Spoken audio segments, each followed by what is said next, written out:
Festival Créole.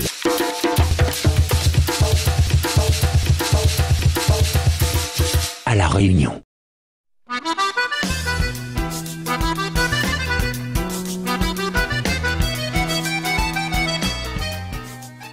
Le matériel, c'est le même que longtemps. Hein. C'était fait à longtemps qu'elle était chauffée au charbon.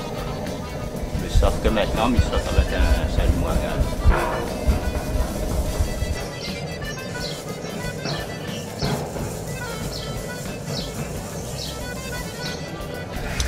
Ben là, on est en train de faire de la soudure à l'étain. C'est un citerne. Donc, avant de souder, il faut mettre un décapant dessus pour que la soudure y accroche bien avec le citerne. Alain Hippolyte, ferblantier à Saint-Leu depuis plus de 30 ans.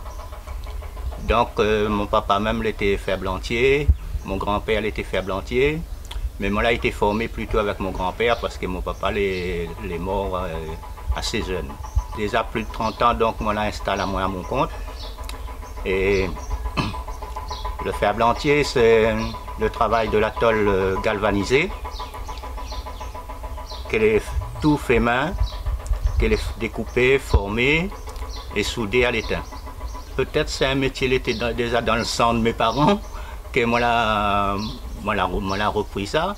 C'est vrai que moi là, essaye fait d'autres choses dans la vie, mais elle n'a pas marché et moi là retourne là-dedans depuis jeune, très très jeune. D'ailleurs, à l'âge de 11 ans, moi j'ai fait un arrosoir déjà. Et voilà, ben, depuis moi là pas quitté, moi là reste comme ça. Moi là, essaye de développer un petit peu le bon objet, vrai, parce que dans le temps longtemps, elle était beaucoup fer blanc, bassine, grec, arrosoir, lampe à pétrole. Mais maintenant, nous avons créé quand même d'autres choses. Par exemple, un petit support anti-moustique, des abat-jours, des appliques. Ici, ils fabriquent quand même pas mal d'objets, hein, comme des petites citernes, des arrosoirs, des grecs, des lampes, des abat-jours, des bougeoirs. Et puis, ben, Nananmoun aussi, il y a des trucs à façonner, comme ça, d'après votre idée. Ah, ben, vraiment, c'est la passion, donc on ne peut pas faire un métier comme ça. C'est là où même il ne faut jamais l'énerver, il faut tout le temps le calme, parce que c'est de la tôle et avec la tôle, on ne plaisante pas. Et ça, c'est mon bureau, ça, il peut déplacer, aller mettre n'importe où. Et bon, au fait, c'est un citerne en tôle galvanisée, environ 300 litres. C'est des modèles que des gens, on a 6 autres cases. Il y en a plus, 80 voire 100 ans même. Et puis ben, quand on a un petit agrandissement pour faire, donc là tu viens voir le ferblantier pour faire. Et Nananmoun aussi il dessine d'autres modèles de 6 cartons. Après il vient voir à moi pour faire pour autres.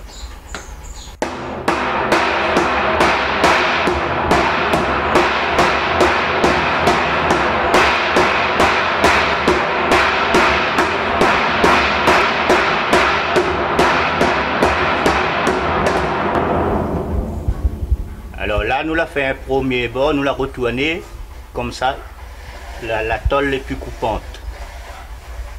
Bon. En même temps, il retourne à lui et il réduit la tôle. Après, il nous fait un deuxième creux un peu plus profond, comme ça, la tôle il devient encore plus raide.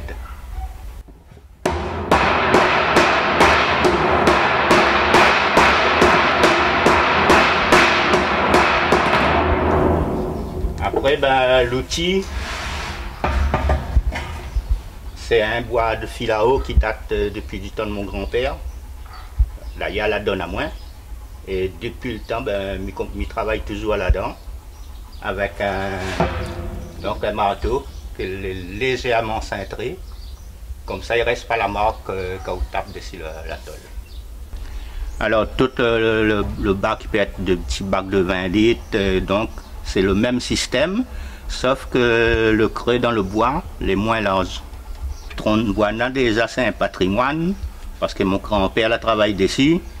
Et ça, ben, ça c'est un bois n'a pas de valeur, parce que mon grand-père même était né en 1903.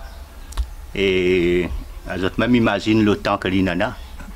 Là, ça fabrique un plat pour un support anti-moustique. Bon, des amis tracent le plat. Donc pour ça, j'utilise déjà un compas. Après, pour la découpe, c'est la cisaille.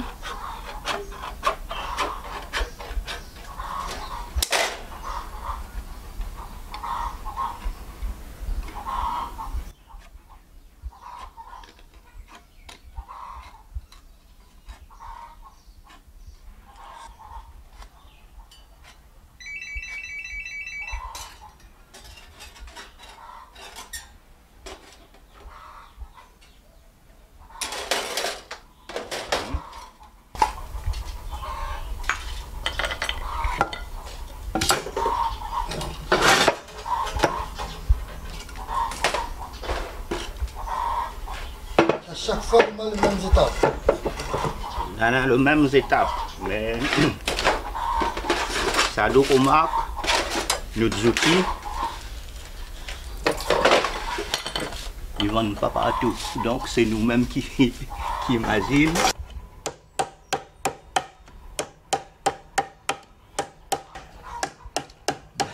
Ça, au départ, les siens que soit vous n'est pas régulier, soit vous tapez un peu sur le côté. Mais après, à force, fait, donc vous corrigez à vous-même. Et donc la technique vient tout seul. Parce que si à moi-même, je ne peux pas y aller, il faut donner le temps, il faut faire ceci, faire cela.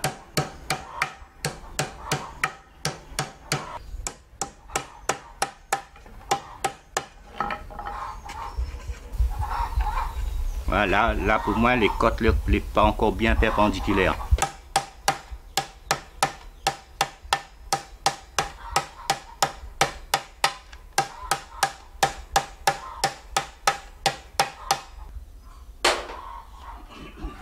Donc il faut juste un petit coup de marteau pour remettre bien à plat.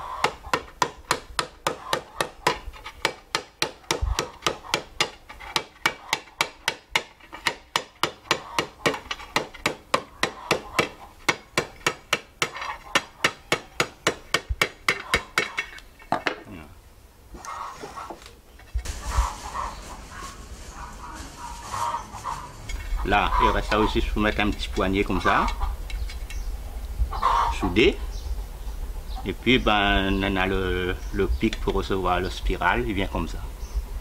Quand on a fini de soudre le pic là, dans le plat, donc on a un pic en haut, c'est pour poser le spirale quand il est entier.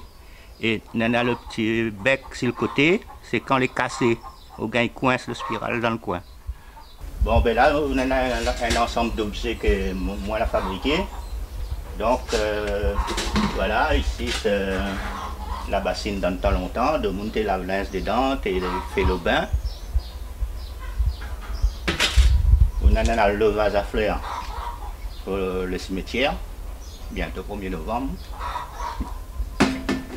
Après, on a les pots anciennes, le grand et le petit. Donc ça, c'est quand l'infirmière ou bien le docteur il passe, il vient à la case de monde pour faire le soin. Et quand tu es fini, ben, elle a une bassine et tu laves les autres mains ensemble. Après ça, c'est la moque de l'eau, comme là il dit la pinte, la mesure aussi. Le l'entonnoir.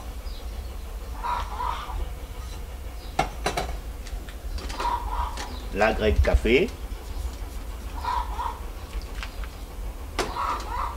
Après les petits arrosoirs pour arroser les plantes dans la maison.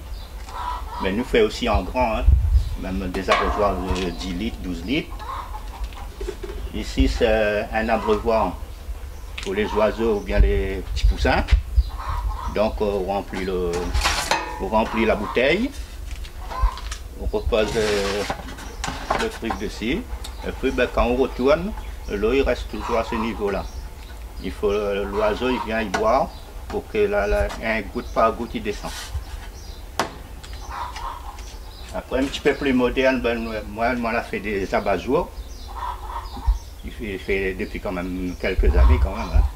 Les abat-jours, ça c'est un plafonnier. Après, des appliques en forme de tortue ou papillon. Après, un support spirale. Le bougeoir, ça c'est ancien aussi. Un protège-vent pour les feux. On a une petit crapaud, on a dit 3 pieds. Et puis bien sûr, on a une bonne pelle longtemps. Ça, tout le monde se souvient ça, c'est bonne pelle longtemps. Là, toute boutique chinoise l'avait aussi. Alors quand on a la lampe requin bouffée, vraiment ça les très long, les très délicats. Parce que ça les fait rien avec un marteau, avec un ciseau. Donc il faut faire pièce par pièce, motif par motif. Après, on a aussi des petits objets plus petits et délicats, comme le petit paillanqueux, les petites étoiles, le petit dodo, ça les délicats. Après, on a des pièces un peu sur mesure que le client demande à moins. Ben, là-dessus, il ne faut vraiment pas rater parce que ceux qui arrivent, ils donnent à haut, diamètre du bas, diamètre du haut, diamètre sur le côté. Et puis, on a à respecter, pour ça, il faut soit 45 degrés, soit 60 degrés. Il faut tout ça là, les bien respecter. Ben, moi, je suis très content de participer au festival créole qui aura lieu à Saint-Paul. Parce que déjà, ça, il permet à moi de montrer aux gens, aux jeunes, aux moins jeunes, que ça existe dans le temps avant, et puis de faire revivre un peu nos bonnes anciennes, tous les objets que j'ai pu utiliser. Et peut-être aussi de montrer mon savoir-faire aux gens en faisant des petites démonstrations. Et ben, je remercie Télé Créole d'avoir pensé à moi.